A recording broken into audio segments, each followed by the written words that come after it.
ফেসিবাদ আওয়ামী লীগের পতন ঘটিয়েছিলাম। এদেশের মানুষ আশা করেছিল নতুন করে আর কোন ফেসিবাদ বাংলাদেশে আসতে পারবে না। আমরা লক্ষ্য করছি জনগণের 49% সমর্থন নিয়ে যে দল এখন ক্ষমতায় আছে তারা জনগণের মতকে উপেক্ষা করে জুলাই সনদকে পাশ কাটিয়ে রাষ্ট্র পরিচালনা করার চেষ্টা করছে। আমরা পরিষ্কার বলতে চাই, আমাদের 1,500 ভাই রক্ত দিয়েছে, শহীদ হয়েছে, 20,000 পঙ্গুত্ব বরণ করেছে। তাদের রক্তের বিনিময়ে যে বাংলাদেশ আমরা 36শে জুলাই পেয়েছি, এই বাংলাদেশকে নতুন কোন ফেসিবাদের হাতে আমরা তুলে দিতে পারি না। এই জন্য যেভাবে রক্ত দিয়েছি, 24শে জুলাই বিপ্লব হয়েছে, যেভাবে গণঅভ্যুত্থানের জন্য আপনারা রাস্তায় নেমে এসেছিলেন, এই সরকারের ফেসিবাদী চক্রান্ত ষড়যন্ত্রের বিরুদ্ধে তার চাইতে আরো বেশি শক্তি নিয়ে মাঠে নেমে আসবেন।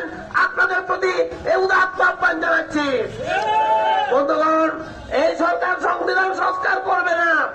এই সরকার প্রতারণা করে জুলাই সনদে স্বাক্ষর করেছে।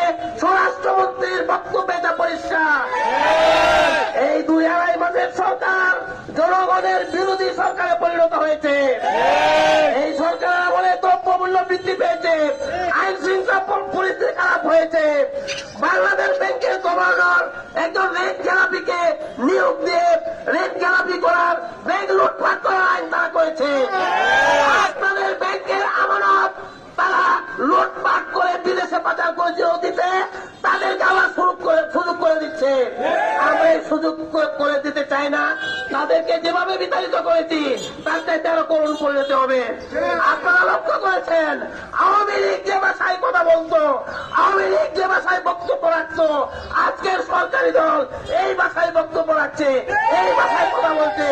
এতে কি প্রমাণ হয় না আওয়ামী লীগের পথ করেছে বিএনপি?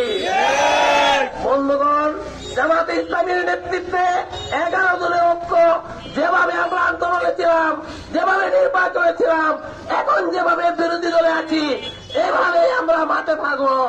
আমরা আপনাদের সমর্থন চাই, সহযোগিতা চাই। আপনাদেরকে নিয়ে বাংলাদেশকে সুখী, সমৃদ্ধশালী, কল্যাণমূলক, দুর্নীতিমুক্ত, সন্ত্রাসমুক্ত, মাদক মুক্ত বাংলাদেশ উপহার দেব।